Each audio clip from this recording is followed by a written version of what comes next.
Halo anak-anak, hari ini guru akan menceritakan sebuah kisah yang sangat menarik dari Alkitab. Setelah pulang sekolah dan bermain seru-seruan sama teman-teman, sekarang coba fokus sebentar dan dengarkan ya. Kisah ini adalah cerita yang langsung disampaikan oleh Yesus. Dan supaya kalian mudah memahaminya meski masih sekolah, guru akan menjelaskannya dengan cara yang seru. Hari ini, cerita yang akan kita dengarkan bersama diambil dari Injil Lukas. Pasal 16 ayat 19-31 yaitu perumpamaan tentang orang kaya dan Lazarus.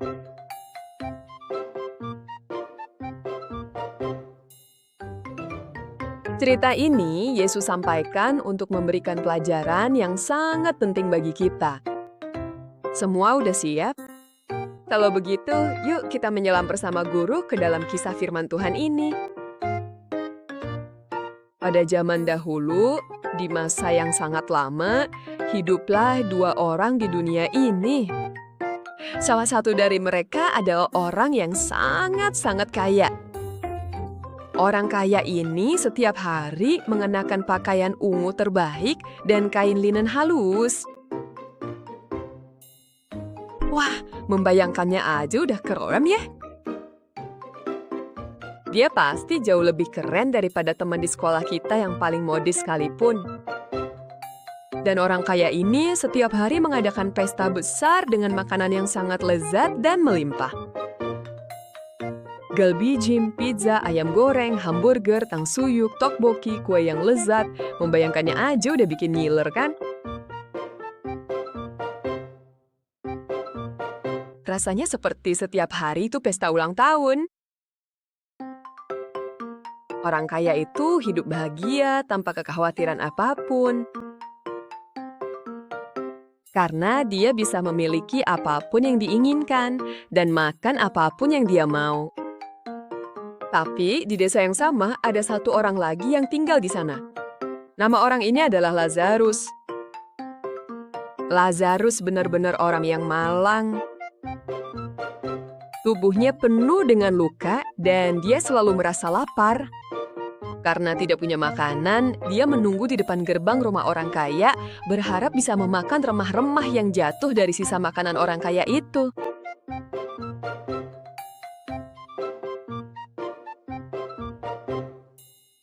Wah, benar-benar menyedihkan ya. Orang kaya itu setiap hari makan makanan enak dalam jumlah banyak, tapi Lazarus hanya bisa menunggu untuk mendapatkan satu remah saja. Selain itu, Alkitab mengatakan bahwa satu-satunya yang menjilati luka-luka di tubuh Lazarus hanyalah anjing-anjing. Lazarus benar-benar adalah orang yang kesepian dan tidak ada seorang pun yang merawatnya. Teman-teman kita di sekolah, saat jam makan siang dan kita makan makanan sekolah yang enak, bagaimana perasaanmu jika memikirkan ada teman yang sangat lapar sampai-sampai tidak bisa makan dengan layak?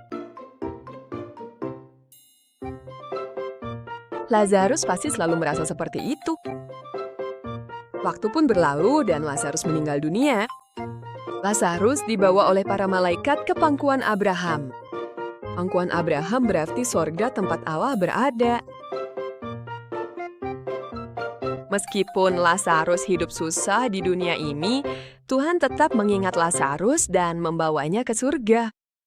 Kalau teman-teman merasa kesulitan di sekolah, misalnya gagal ujian, atau merasa sedih karena sesuatu, saat merasa sedih karena bertengkar dengan teman, teman-teman yang percaya kepada Yesus harus tahu bahwa Tuhan selalu memperhatikan kita.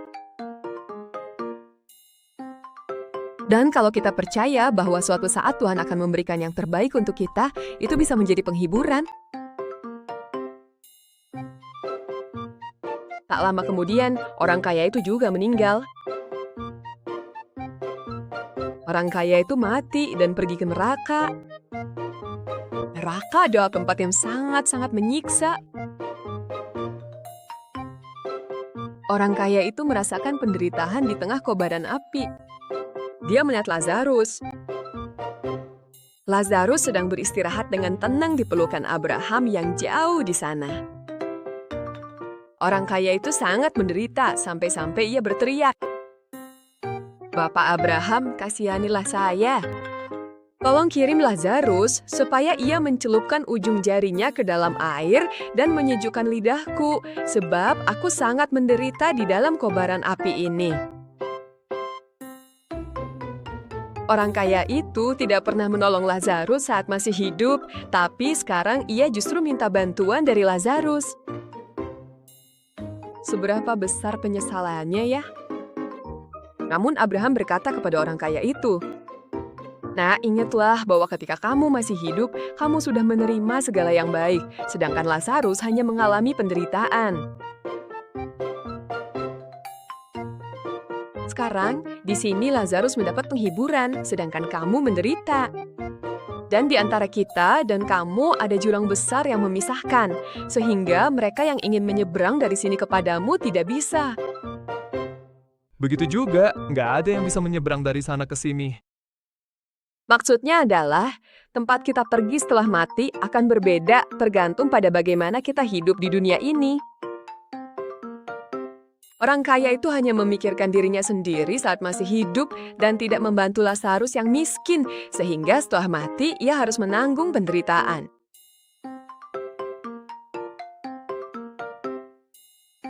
Sebaliknya, meskipun Lazarus hidup dengan susah payah, karena ia percaya kepada Tuhan dan hidup dengan sabar, ia akhirnya menikmati kenyamanan di surga. Orang kaya itu kembali memohon dengan sangat. "Kalau begitu, Bapak tolong kirimkan Lazarus ke rumah ayah saya. Saya punya 5 saudara laki-laki, jadi tolong biarkan Lazarus bersaksi kepada mereka agar mereka tidak datang ke tempat penderitaan ini." Orang kaya itu, dia berharap setidaknya saudara-saudaranya tidak akan masuk neraka. Sepertinya baru sekarang orang kaya itu mulai sedikit memikirkan orang lain. Namun, semuanya udah terlambat. Abraham menjawab, "Mereka udah punya Musa dan para nabi, jadi dengarkanlah apa yang mereka katakan." Maksud dari perkataan ini adalah bahwa Tuhan udah mengajarkan kepada kita bagaimana seharusnya kita hidup dan bagaimana cara menyenangkan hati Tuhan melalui Musa dan para nabi. Firman Tuhan di Alkitab itulah yang dimaksud. Seperti teman-teman kita yang mendengarkan guru di sekolah dan rajin mengerjakan PR. Kita juga hanya perlu mendengarkan dan menaati firman Tuhan. Lalu orang kaya itu kembali memohon, "Tidak, Bapak Abraham. Jika ada seseorang dari antara orang mati yang pergi kepada mereka, pasti mereka akan bertobat." Orang kaya itu berpikir kalau ada orang mati yang hidup kembali,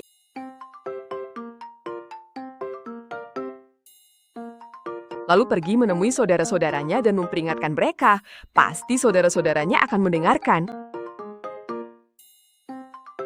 Seperti teman-teman kita di sekolah, kadang-kadang meskipun guru sudah memberikan nasihat yang baik, kita tidak mendengarkan, kecuali terjadi sesuatu yang sangat luar biasa baru kita sadar. Orang kaya itu juga berpikir seperti itu. Tapi Abraham akhirnya berkata seperti ini, "Jika mereka tidak mau mendengarkan perkataan Musa dan para nabi, sekalipun ada orang yang bangkit dari antara orang mati, mereka tetap tidak akan mau diyakinkan." Perkataan ini benar-benar sangat penting. Sebesar apapun peristiwa luar biasa yang terjadi, orang yang tidak percaya pada firman Tuhan tetap tidak akan percaya sampai akhir. Ini mirip dengan ketika teman dekat kita di sekolah memberikan nasihat yang baik, tapi kalau kita tidak mau mendengarkan, ya tetap tidak akan didengarkan. Nah, teman-teman, menurut kalian, pelajaran apa sih yang ingin Yesus sampaikan kepada kita lewat cerita ini? Pelajaran yang paling penting adalah hidup dengan saling mengasihi dan berbagi dengan sesama. Meskipun orang kaya itu punya banyak uang, dia sama sekali tidak peduli dengan Lazarus yang miskin di sebelahnya. Dia hanya memikirkan dirinya sendiri dan hidup untuk memuaskan perutnya aja. Tapi Lazarus, meskipun miskin, kemungkinan besar hidupnya selalu mengandalkan Tuhan. Yesus berkata, Lewat perumpamaan ini, Yesus sedang menyampaikan pesan kepada kita. Dalam Lukas pasal 16 ayat 19-31, kita bisa melihat apa yang terjadi pada orang kaya itu. Dan juga bagaimana nasib Lazarus. Coba perhatikan baik-baik. Uang atau barang-barang bagus yang kita miliki di dunia ini nggak akan bertahan selamanya. Bahkan alat tulis atau mainan yang teman-teman pakai di sekolah pun suatu saat pasti akan rusak atau hilang. Tapi hati yang penuh kasih dan suka menolong orang lain, dan iman kita kepada Tuhan akan selalu tinggal di dalam hati kita selamanya. Bahkan setelah kita meninggal, itulah yang paling berharga di hadapan Tuhan. Kalau teman-teman sedang makan di sekolah, lalu melihat teman di sebelah hanya dapat sedikit lauk, atau kamu bawa camilan enak dari rumah, tapi temanmu tidak punya apa-apa dan terlihat sedih, apa yang sebaiknya kamu lakukan? Apa kita harus pura-pura tidak melihat dan makan sendiri seperti orang kaya? Atau hanya memandang dengan kasihan seperti Lazarus? Tentu tidak. Yesus mengajarkan kita untuk saling berbagi dan memberi. Bagikan setengah dari camilanmu kepada temanmu. Ketika melihat teman yang sedang kesulitan, membantu mereka adalah hal yang menyenangkan hati Tuhan. Cerita ini juga mengajarkan kita betapa pentingnya firman Tuhan. Saudara-saudara orang kaya itu, mereka berpikir akan percaya jika Lazarus hidup kembali dan memberitahu mereka.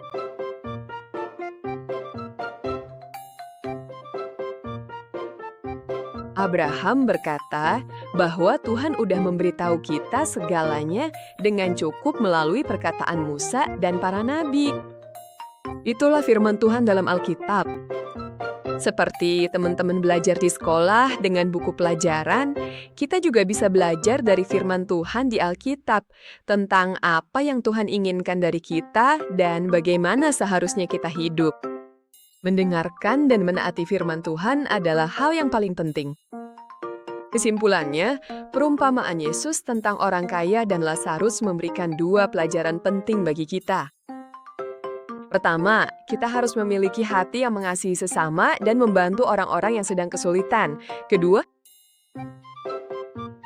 kita harus selalu dekat dengan firman Tuhan dalam Alkitab dan hidup sesuai dengan firman itu.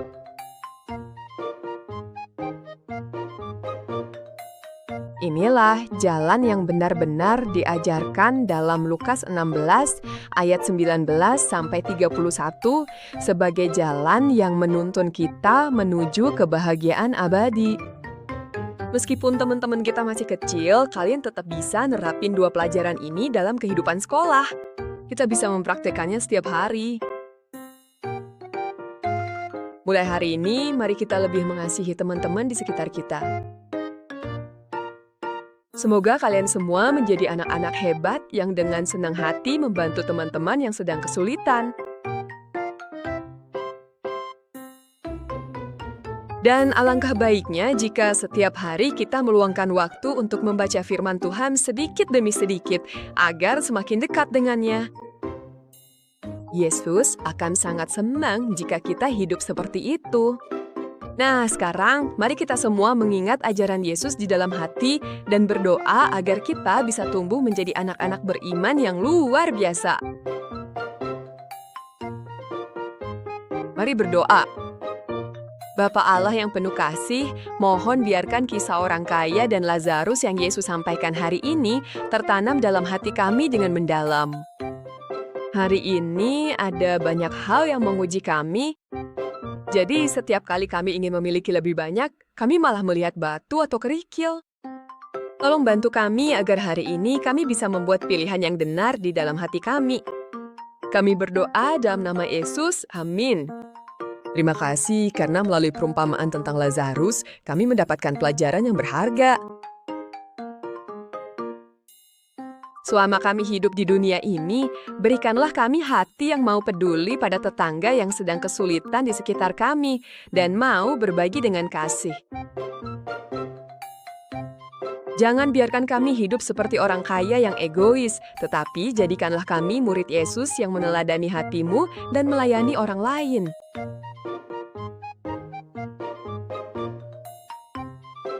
Tolong juga agar kami selalu dekat dengan Alkitab, firman Tuhan, dan hidup taat sesuai dengan firman itu.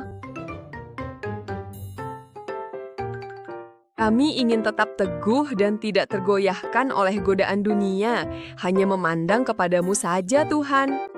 Semua doa ini kami panjatkan dalam nama Yesus Kristus, Tuhan kami yang hidup. Amin.